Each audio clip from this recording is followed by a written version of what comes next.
Yesterday we have seen the introduction of jurisprudence. We have seen that the important books on jurisprudence are of S.N. Dani, V.D. Mahajan, N.V. Paranspe, Dias, Fitzgerald, Julius Stone, and many others. The jurisprudence is also known as the legal theory. We have seen the meaning of jurisprudence. Jurisprudence is the word which is the combination of two words, juris and prudentia. It is a Latin term in which juris means a law, and whereas prudentia means the knowledge or skill. We have also seen the in tort there is an ordinary man's prudence test in the part of negligence. We have discussed this concept of negligence and ordinary man's prudence test in order to understand the word jurisprudentia. Now, moving further, we also have seen that the law is nothing but the theories and relating to the philosophy. It gives and answers to the factual questions which are there in the society. The ultimate object of law is to regulate the human behavior, means to provide protocols or norms. These are also known as rules, regulation, bylaws, customs, and usages. All these are necessary to regulate human behavior. Next, we have seen the meaning of jurisprudence. After introduction, we have seen the meaning of jurisprudence. Various jurists have defined or given different meanings to the jurisprudence as such. In general terms, jurisprudence means a study and systematic arrangement of the general principles of law. We have seen the definition in detail. Second part is that jurisprudence is regarded as the philosophy of law dealing with the nature and function of law. Third aspect, jurisprudence is known as investigation into the law. And fourth one, in common language, we know that jurisprudence means a knowledge or a skill of law. Moving to the next point is definitions. We have seen definition means to give a definite or certain meaning to a concept. The jurisprudence is uncodified law, and therefore there is no certain definition, there is no exact definition of jurisprudence. Various jurists have defined the word jurisprudence in their own connotations. We also have seen the definition of Roman jurist Ulpian, who have said that the jurisprudence is the observation of things human and divine. Jurisprudence is the knowledge of the just and unjust. And we also have discussed and analyzed the definition of Ulpian, that he said jurisprudence is the observation of things human and divine and knowledge of the just and unjust. We have analyzed and discussed this concept in detail.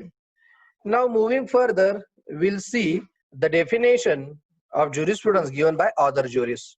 Today we'll see the definition of jurisprudence given by another jurist, Gray.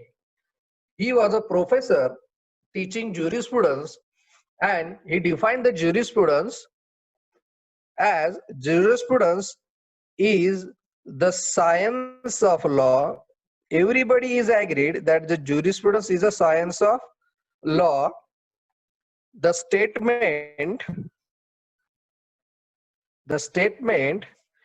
and systematic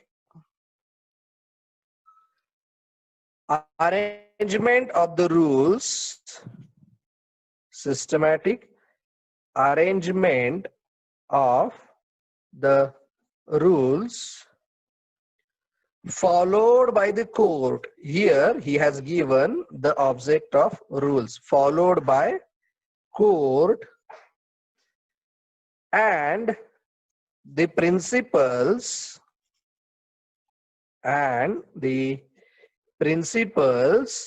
involved in those rules,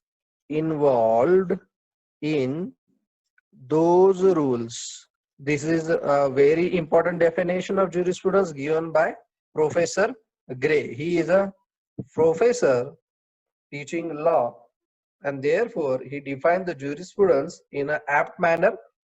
His definition is more like of Ulpian. Now we analyze the definition of jurisprudence given by Gray. According to Gray, jurisprudence is the science of law. We know that the science means a systematic arrangement of Gray. Jurisprudence is the science of law. It is the statement and systematic arrangement of the rules. It is the statement of the rules plus it is the systematic arrangement of the rules. असा त्याचा अर्थ घ्यायचा आहे. These rules are followed by court and means rule पर्यंत इथे परत jurisprudence is the statement of law and the principles involved in those rules. आता हे जे प्रिन्सिपल्स आहे म्हणजे जर एखादा नवीन लॉ तयार करायचा असेल, एखादा नवीन कायदा करायचा असेल तर त्याच्या मागे निश्चित असे काही प्रिन्सिपल्स किंवा तत्व असली पाहिजे. फॉर एक्झाम्पल आपल्याकडे ज्या थेरीज ऑफ पनिशमेंट आहेत, या थेरीज ऑफ पनिशमेंट कशावर आधारित आहे तर deterrent theory, reformative theory, preventive theory etcetera. तर त्याच्या मागचे काय आहेत कारण आहेत. नुसत्या पनिशमेंट दिल्या म्हणून चालणार नाही, तर त्या पनिशमेंट कशा करता द्यायच्या आहेत, त्या पनिशमेंट तिथे आवश्यक आहे किंवा नाही या सगळ्यांचा विचार जिथे होतो त्याला आपण प्रिन्सिपल्स असं म्हणतो. आणि म्हणून according to Gray, jurisprudence is the science of law. It is the statement and systematic arrangement of those rules followed by court. आता कुठलाही लॉ हा कोणासाठी आहे तर कोर्टासाठी. कोर्ट जोपर्यंत तो लॉ फॉलो करत नाही, कोर्ट जोपर्यंत तो लॉ इम्प्लिमेंट करत नाही तोपर्यंत तो लॉ जिवंत होत नाही. आणि म्हणून हे कोर्टासाठी असलेले लॉ आहेत. आता कोर्ट कोणाला शिक्षा देणार तर those person who are not following these rules. जे रूल्स फॉलो करतात, जे लॉ फॉलो करतात अशाविषयी प्रश्नच नाहीये. तर लॉ कोणासाठी आहे तर प्रोफेसर राज त्याला म्हणतात बॅडमॅन्स थिअरी. म्हणजे लॉ कोणासाठी असतो तर जे बॅड लोक आहेत, जे रूल व्हायोलेट करतात त्यांच्यासाठी लॉ असतो. आणि म्हणून अशा प्रकारचा लॉ की जो कोर्टाने फॉलो करायचा आहे. त्याचबरोबर principles involve in those rules. This is the definition of jurisprudence given by Gray. Next we'll see the definition of jurisprudence given by Salmond. Now we know that the Salmond is the famous jurist. His contribution in the field of law cannot be denied. According to Salmond, is the science.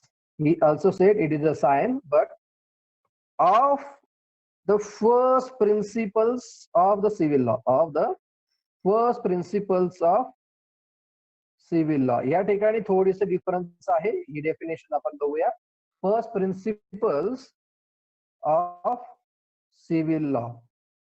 आता ज्यावेळी ज्युरिस्प्रुडन्सची definition सालमनने दिली होती त्या काळचा तो जो काय काळ आहे तो first world war, second world war याच्या संदर्भातला काळ आहे. आणि म्हणून त्याने जे काही प्रिन्सिपल्स दिलेले आहेत तर त्याचं म्हणणं आहे की ज्युरिस्प्रुडन्स हा सिव्हिल लॉ आणि मार्शल लॉ किंवा मिलिटरी लॉ जो आहे यांच्यामध्ये, सिव्हिल लॉ आणि क्रिमिनल लॉ असं नाही म्हणायचं. तर सिव्हिल लॉ म्हणजे काय तर the law which is applicable to civilians. म्हणजे जे सिव्हिलियन्स आहेत त्यांच्यासाठी असलेला जो काही लॉ आहे त्याला आपण म्हणायचं सिव्हिल लॉ. मग हा सिव्हिल लॉ कोणासाठी तर स्पेशली सिटीजन. याचाच अर्थ जे आर्म फोर्सेस आहेत त्यांच्यासाठी हा लॉ लागू होणार नाही, त्यांच्यासाठी असलेला लॉ हा वेगळा असणार आहे आणि त्याच्यामुळे तो इथे संदर्भ घ्यायचा नाहीये. दुसरा पार्ट त्याने सांगितलं it is the first principles of civil law. First principles म्हणजे काय तर असे जे काही युनिव्हर्सल प्रिन्सिपल्स आहेत की जे युनिव्हर्सल प्रिन्सिपल्स लॉ तयार करण्यासाठी उपयोगी पडतात. फॉर एक्झाम्पल ह्युमन राईट्स असेल, universal and inalienable rights of an individual असे पार्ट असतील, किंवा त्या लॉ मागची जी काही पार्श्वभूमी आहे त्याला सालमंड ज्युरिस्प्रुडन्स असं म्हणतो. थोडक्यात काय तर ज्युरिस्प्रुडन्स म्हणजे काय तर फिलॉसॉफी ऑफ लॉ. नेक्स्ट आपण काही डेफिनेशन घेणार आहोत.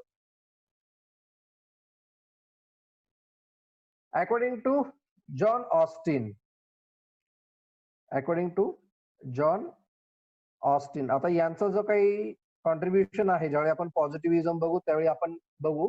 आता सध्या फक्त मी तुम्हाला त्याची थोडक्यात आयडिया देतोय. म्हणजे जॉन ऑस्टिनने ज्युरिस्प्रुडन्स काय डिफाईन केला आहे तो.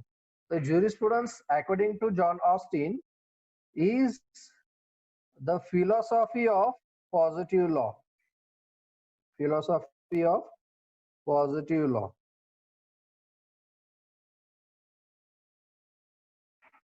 आता या ठिकाणी जॉन ऑस्टिन आहे, बेंथ आहे, हे जे लोक आहे यांनी ज्युरिस्प्रुडन्स मध्ये पॉझिटिव्ह लॉ, नॅचरल लॉ आणि लॉचा नेमका फ्रेमवर्क काय असावा, लॉचा सब्जेक्ट मॅटर काय असावा, अभ्यासाचा विषय काय असावा याच्याविषयी आपलं कॉन्ट्रीब्युशन दिलेलं आहे. ते आपण नंतर ज्यावेळी पॉझिटिव्हिझम बघू त्यावेळी मी तुम्हाला सांगेलच. आता फक्त एवढं लक्षात घ्या, according to John Austin jurisprudence is the philosophy, म्हणजे हा फर्स्ट पार्ट झाला. Jurisprudence is the philosophy. मग कोणाची फिलॉसॉफी येते ती पॉझिटिव्ह लॉ आहे. तर पॉझिटिव्ह लॉ म्हणजे काय, तर man made law.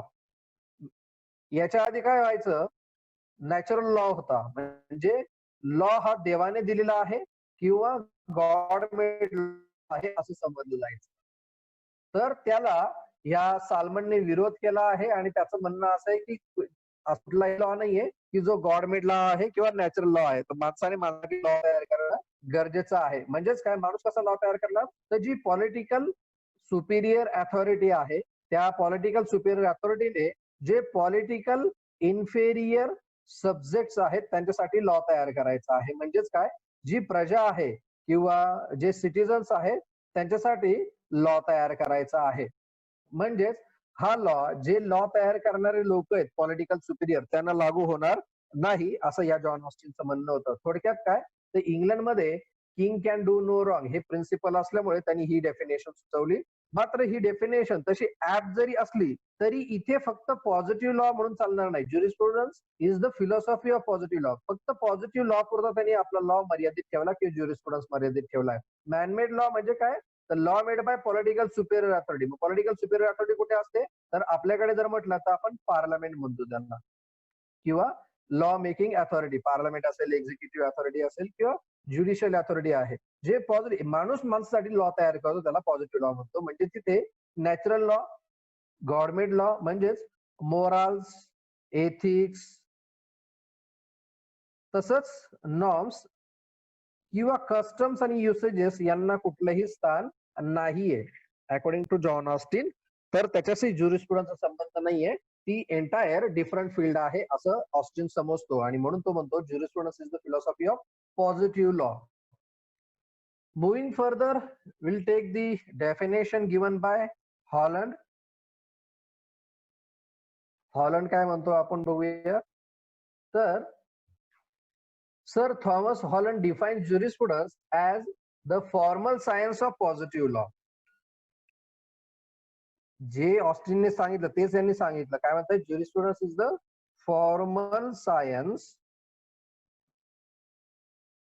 Of positive law. आता इथे साल्मनने सांगितलंय की jurisprudence is the first principle किंवा science of the first principle of civil law, आणि ऑस्टिन म्हणतो jurisprudence is the philosophy of positive law. हॉलंडने दोन्हींची डेफिनेशन एकत्र केली आणि म्हणतो jurisprudence is the formal science. Jurisprudence is the formal science कशाचं, ऑफ पॉझिटिव्ह लॉ. जो इथे तुम्हाला सांगितला पॉझिटिव्ह लॉ तोच इथे अप्लाय होतोय, तोच इथे दिसतोय आपल्याला. मग फॉर्मल सायन्स म्हणजे काय, तर फॉर्मल सायन्स जसं केमिस्ट्री आहे, फिजिक्स आहे किंवा बॉटनी आहे, याला जसं आपण म्हणतो these are pure sciences, these are pure sciences, whereas law is an applied science. म्हणजेच काय, लॉ हा अप्लाइड सायन्स आहे, तो सोसायटीमध्ये आपल्याला अप्लाय करावा लागतो. त्याच्यासाठी कुठलीही अशी लॅबोरेटरी नाहीये की जिथे जाऊन आपण लॉ कसा आहे तो कसा वर्कआउट करेल हे टेस्ट करू शकतो. तर लॉची जी काही लॅबोरेटरी आहे ती सोसायटी आहे, म्हणून लॉला अप्लाइड सायन्स म्हटलं जातं. परंतु हॉलंडचं असं म्हणणं आहे की जसं केमिस्ट्री, फिजिक्स, बॉटनी यांच्यामध्ये रिसर्च केले जातात, यांचे विषय अभ्यासले जातात किंवा हे जसे सायन्स आहे, तसेच लॉ देखील एक सेपरेट सायन्स आहे, प्युअर सायन्स आहे असं हा हॉलंड म्हणतो. आणि म्हणून लॉचा अभ्यास हा एका फ्रेमवर्क मध्ये झाला पाहिजे की जी फ्रेमवर्क आपल्याला ज्युरिस्प्रुडन्स प्रोव्हाइड करतं. ही फ्रेमवर्क आपल्याला ज्युरिस्प्रुडन्स प्रोव्हाइड करतं असं या हॉलंडचं म्हणणं आहे. आणि म्हणून ही जी डेफिनेशन आहे jurisprudence is a formal science of positive law, ही खूप मोठ्या प्रमाणात एक्सेप्ट करण्यासारखी आहे किंवा त्याचं खूप असं महत्व आहे असं आपण म्हणू शकतो. नेक्स्ट मुव्हिंग फर्दर, आता ह्या ठिकाणी जे आपण डेफिनेशन बघितल्या, आधी बघितली उल्पियन, त्याच्यानंतर जॉन ऑस्टिन, सॉरी ग्रे बघितला, ग्रे नंतर साल्मन, जॉन ऑस्टिन आणि हॉलंड, असे 5 लोकांचे डेफिनेशन्स आपण बघितल्या.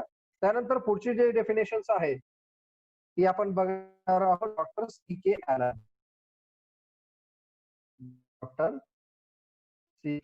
डॉक्टर ॲलन यांची डेफिनेशन आपण या ठिकाणी घेणार आहोत. ही इज अ इंग्लिश ज्युरिस्ट, म्हणजे इंग्लंड मधले हे ज्युरिस्ट आहे आणि त्यांनी ज्युरिस्प्रुडन्सची डेफिनेशन अशी दिलेली आहे. According to C K Allen, jurisprudence is the scientific synthesis. लक्षात घ्या, थोडीशी आता कॉम्प्लिकेशन्स वाढायला लागले. It is a scientific synthesis of the essential principles of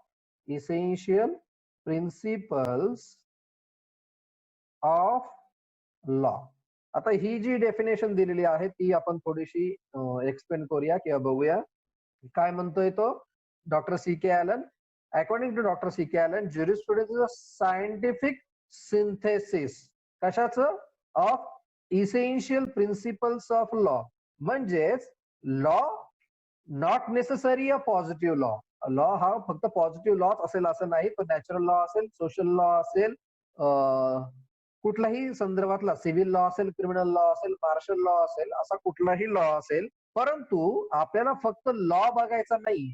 we have not to see only the external framework, but we have to see the essential principles. याच्यामध्ये जे principles आहेत म्हणजे अंतर्भूत असणारे जे काही घटक आहेत, फाउंडेशन स्टोन जे आहे ज्याच्यावर लॉ आधारलेला आहे, असे जे घटक आहेत ते आपल्याला या ठिकाणी बघायचे आहेत. त्याच्यामुळे we should not limit our self only to the law at its external view.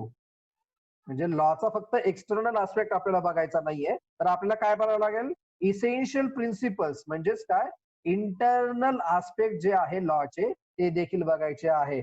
आणि याचं जर काय सायंटिफिक सिंथेसिस आहे, आता या ठिकाणी लक्षात घ्या, सायंटिफिक सिंथेसिस म्हणजे काय, जिथे याचा एकत्रितरित्या असा अभ्यास केला जातो, जसं बॉटनी आहे, सोशोलॉजी आहे, स्पेस लॉ आहे, किंवा कुठलाही जो प्युअर सायन्स आहे त्या प्युअर सायन्सचं जसं एका ठिकाणी एकत्रीकरण केलं जातं, जसं बायोलॉजी मधून परत मायक्रोबायोलॉजी वेगळं काढलं, तसंच लॉ मधून देखील काही फील्ड सेपरेट काढायच्या आहेत, जसं civil law, criminal law, criminal jurisprudence, compensatory jurisprudence. तसं हे सिंथेसिस मग असा एकत्र मिळून काय झालेला आहे, हा लॉ तयार झालेला आहे.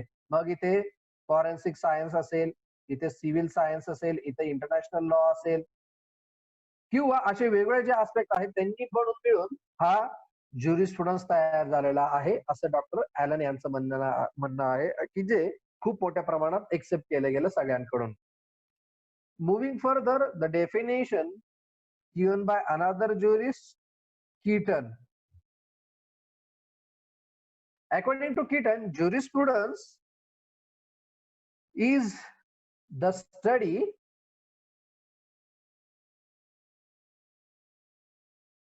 and systematic arrangement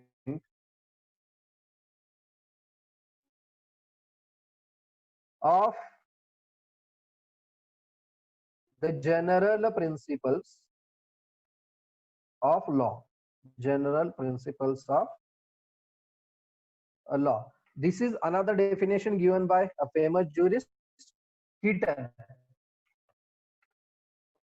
या ठिकाणी त्यांचं म्हणणं आहे, jurisprudence is the study and systematic arrangement of the general principles of law. या ठिकाणी देखील 2-3 भाग महत्वाचे आहेत. ज्युरिस्प्रुडन्स इज द स्टडी, म्हणजे सगळ्यात महत्वाचं म्हणजे हा अभ्यासाचा विषय आहे. Second thing, it is a systematic arrangement कशाची, of general principles of law. General principles of law हे आपल्याला वेगळ्या थिअरीज ऑफ लॉ मध्ये शिकायचे आहेत. What are the general principles of law, की युनिव्हर्सल असला पाहिजे लॉ, किंवा जी काही लोकल सिच्युएशन आहे किंवा लोकल सोसायटी आहे त्या लोकल सोसायटीच्या अनुषंगाने लॉ असला पाहिजे. These are different general principles of law which have to be studied while studying the jurisprudence according to Keaton. Next is the definition of jurisprudence given by Roscoe Pond. खूप लोकांनी दिलेले असे definitions आहेत, आपण काही मोजके घेणार आहोत या ठिकाणी. We will see the important definitions of jurisprudence. According to Roscoe, jurisprudence is the science of law. Jurisprudence is the science of law. Using the term, yani yachi definition स्वतः एक्सप्लेन केली आहे. Using the term law in juridical sense, in juridical sense, as denoting the body of principles, juridical sense, you are denoting the body of principles recognized or enforced. हे जे principles आहेत, recognized or enforced by public and regular tribunal in the administration of justice, in the administration of justice. आता ही एलॅबोरेटिव्ह अशी definition दिलेली आहे ज्युरिस्प्रुडन्सची Roscoe पॉन्डने. म्हणजे ज्युरिस्प्रुडन्स म्हणजे काय, त्याचा उद्देश काय, हे देखील या ठिकाणी त्याने स्पष्ट केलेलं आहे. मीटिंगची वेळ संपत आली, आपण थोडक्यात संपवूया हे. तर रॉस्को पॉन्ड काय म्हणतो, jurisprudence is the science of law. इथपर्यंत आपल्याला कळालं. सेकंड, युझिंग द टर्म, मग याचा लॉचा नेमका मिनिंग काय आहे, तर law in juridical sense means a judicial aspect किंवा ज्युडिशियल मॅनर जो आहे तो. Third, it is the body of principle, denoting body of principles, regulate or enforce, म्हणजे रेग्युलेट केलेले आहे किंवा एनफोर्स केलेले आहे. आता इथे कोण एनफोर्स करणार, ऑफकोर्स ज्युडिशियरी एनफोर्स करणार. त्याचबरोबर कोण एनफोर्स करणार, by public and regular tribunal. Public म्हणजे काय, तर इथे कस्टम्स, युसेजेस हे येतात. ट्रिब्युनल म्हणजे इथे ज्युडिशियल लॉ येतो. आता हे कशासाठी आवश्यक आहे लॉ, तर administration of justice. This is a object of law और this is the aim of law according to Roscoe Pound. तर लॉचा मुख्य उद्देश काय आहे, तर ऍडमिनिस्ट्रेशन ऑफ जस्टिस.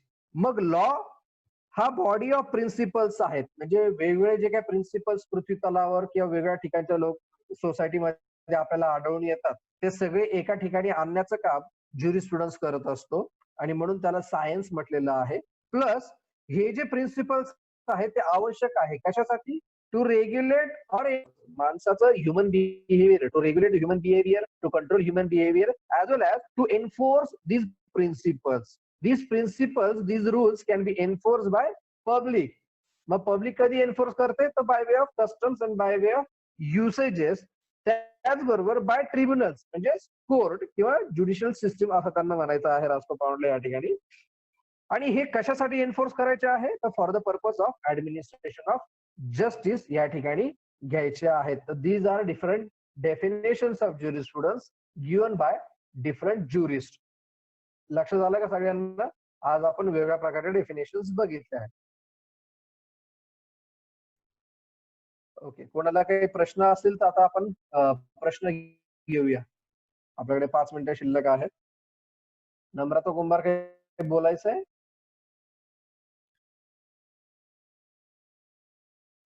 आवाज येतोय सगळ्यांना? नम्रता कुंभार काही बोलायचं? नाही केलाय तुम्ही? मग काय मला टाळी दिली का काय, कसं तरी? नाही सर, चुकून झालं ते. ओके ओके ठीक आहे. हा, उषा मिश्रा काही बोलायचं आहे? हो सर, मला एक असा प्रश्न विचारायचा होता. हॅलो, हा बोला बोला, येतोय मला आवाज येतोय सर माझा? हा बोला सर. प्रोफेसर ग्रे आणि प्रोफेसर सॅलमन ह्यांनी जे डेफिनेशन मांडली आहे सर, की प्रोफेसर ग्रे म्हणतात की jurisdiction is the science of the law आणि सॅलमन म्हणतात की science of the first principle of the civil law. मग सॅलमनने सर आणि ते म्हणजे सिमिलॅरिटी दाखवते का इथं, त्यांनी त्यांचं मत कन्सिडर केले का, हा एक माझा प्रश्न आहे. आणि दुसरा प्रश्न सर जॉन ऑस्टिन बद्दल. ते जॉन म्हणजे the jurist to make jurisprudence as the science, म्हणजे to make a jurisprudence as a science. He was the first jurist आहे का? तो John Austin was the first jurist आहे का to make a jurisprudence as a science? बर, हे तुमचे दोन प्रश्न. मी आता पहिला प्रश्न घेतो की ग्रे आणि सालमनने जे म्हटलं it is the science of law, तर हे सगळ्यांना मान्य आहे की it is the science of law. फक्त ग्रे म्हणतात की it is the science of law, whereas Salmond म्हणतात it is the science of the first principles of civil law. आता हे जे फर्स्ट प्रिन्सिपल्स आहेत त्याचा उद्देश काय, तर लॉ तयार करण्यामागे जे काही तत्वज्ञान असतं, जे प्रिन्सिपल्स किंवा जे व्हॅल्यूज असतात, हे व्हॅल्यूज थ्रू आउट सेम असले पाहिजे, किंवा जगभरात, म्हणजे भारतामध्ये वेगळा आहे, इंग्लंडमध्ये वेगळा आहे असं नाही, तर युनिव्हर्सल किंवा नॅचरल प्रिन्सिपल्स जे काय आहेत, फॉर एक्झाम्पल ज्यांना आनंद होतो ते हसतात, ज्यांना दुःख होतं ते रडतात. दिस इज द युनिव्हर्सल प्रिन्सिपल, आणि म्हणून याला त्यांनी म्हटलंय first principles of civil law असं म्हटलेलं आहे फक्त. नेक्स्ट, जॉन ऑस्टिन जे काय म्हणतो jurisprudence is the philosophy of positive law. आता जॉन ऑस्टिनचे जे काही गुरु होते ते बेनथॅम, म्हणजे प्रोफेसर बेनथॅम. आणि प्रोफेसर बेनथॅमच्या कालावधीपर्यंत, म्हणजे साधारणपणे 19व्या शतकाच्या सुरुवातीपर्यंत ज्युरिस्प्रुडन्स हा लॉ म्हणून कन्सिडर केला जात होता, किंवा सेपरेट ब्रांच नव्हती ज्युरिस्प्रुडन्स. तर ज्युरिस्प्रुडन्स किंवा लॉ हा सोशलॉजीचा एक भाग होता. तोपर्यंत तो सोशलॉजी म्हणून बघण्यात येत होता, it is a instrument of social control म्हणून बघण्यात येत होता. म्हणून मी तुम्हाला म्हटलं आपण पॉझिटिव्हिजमच्या वेळेस तुम्हाला हे सगळं सांगेल, मात्र आता तुम्ही प्रश्न विचारला म्हणून सांगतोय. तर Bentham is the first person who has separated the jurisprudence from the sociology. Sociology मधून ज्युरिस्प्रुडन्सला बाहेर काढण्याचं काम बेनथॅमने केलं. बेनथॅमचा जो काही शिष्य आहे तो आहे जॉन ऑस्टिन, आणि जॉन ऑस्टिन हा स्वतः मिलिटरीमध्ये होता. मिलिटरीमध्ये झाल्यानंतर त्यांनी युनिव्हर्सिटी जॉईन केली, आणि तो जो काळ होता तो सेकंड वर्ल्ड वॉरचा होता. आणि सेकंड वर्ल्ड वॉरचा काळ असल्यामुळे त्यांना कळालं की लोक जसं आता चीन काही आपल्याला भीक घालत नाही, म्हणजे मानवता, मोरॅलिटी वगैरे काही फॉलो करायला तयार नाही चीन, तर त्याला काय सांगावं लागतं आपल्याला, तर कमांड, म्हणजे त्याला काहीतरी आपल्याला रूल्स किंवा पनिशमेंट द्यावी लागते, तेव्हा कोणी आपलं ऐकतात. मग यांचं म्हणणं तेच पडलं ऑस्टिनचं, की jurisprudence is not about the natural law or the god made law, the jurisprudence is about the man made law, म्हणजे पॉझिटिव्ह लॉ. पॉझिटिव्हली माणसाने माणसासाठी तयार केलेले जे काही कायदे आहेत त्याला म्हणायचं लॉ, आणि अशा लॉचा अभ्यास म्हणजे ज्युरिस्प्रुडन्स असं जॉन ऑस्टिनला वाटतं. आणि म्हणून त्याची theory imperative theory of law म्हणून म्हटली गेलेली आहे, अप्लाइड थिअरी ऑफ लॉ म्हणून धरली गेलेली आहे. ज्यावेळी आपण पॉझिटिव्हिजम बघू स्कूल्स ऑफ लॉ मध्ये, त्यावेळी हा भाग पूर्णपणे डिस्कशनला येईल. I hope your satisfaction is done. कळालं का तुम्हाला जस्टिफिकेशन? हॅलो, हा बोला बोला. हा, म्हणजे जॉन ऑस्टिन हे डिसायपल होते बेनथमचे. बेनथॅमचे, हो हो. हा, okay sir, clear. Okay, thank you sir. Okay. आणि कोणाला काही प्रश्न आहे? आज आपण डेफिनेशन्स बघितलेले आहेत, उद्या आपण त्याचा स्कोप बघणार आहोत, स्कोप ऑफ ज्युरिस्प्रुडन्स. यामध्ये कोणाला प्रश्न असेल तर विचारायला हरकत नाही अजून.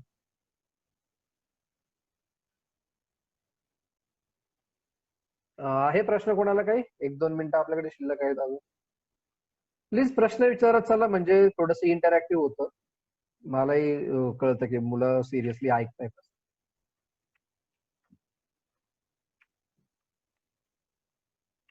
आहे कोणाला काही प्रश्न? नसेल तर मग थांबूया.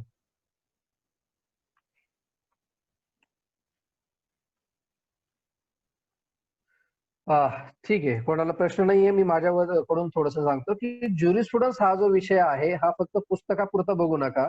तर ह्या ज्युरिस्प्रुडन्स विषयामुळे तुमचं आधीचं लाईफ आणि उद्याचं लाईफ याच्यामध्ये फरक पडणार आहे, आणि तो पडला पाहिजे असं मला वाटतं. Because as we know jurisprudence is the science of law, किंवा it is known as a father of all subjects of law. Law मध्ये जे काही सब्जेक्ट आहे त्याचा फादर म्हणून ज्युरिस्प्रुडन्सला बघितलं जातं. म्हणजे बाकीचे जे काही लॉ आहे, मग तो पॉझिटिव्ह लॉ असेल, पर्सनल लॉ असेल, फॅमिली लॉ सारखा, IPC सारखा एखादा लॉ असेल किंवा टॅक्सिंग स्टॅच्यूट वगैरे असेल, ते हे कायदे तयार करत असताना नेमकं कुठल्या तत्वांचा वापर केला जातो, लॉच्या मागची जी काही पार्श्वभूमी आहे ती कशाची आहे, लॉच्या मागे जे काही तत्व काम करतात ते नेमके कोणते आहेत, या सगळ्यांचा विचार या ज्युरिस्प्रुडन्स मध्ये केलेला आहे. आणि त्याच्यामुळे ज्युरिस्प्रुडन्स या विषयाकडे बघताना आपला जो काही दृष्टिकोन आहे हा खूप ब्रॉड असला पाहिजे. निगेटिव्ह किंवा एकदम नॅरो असा दृष्टिकोन नसला पाहिजे.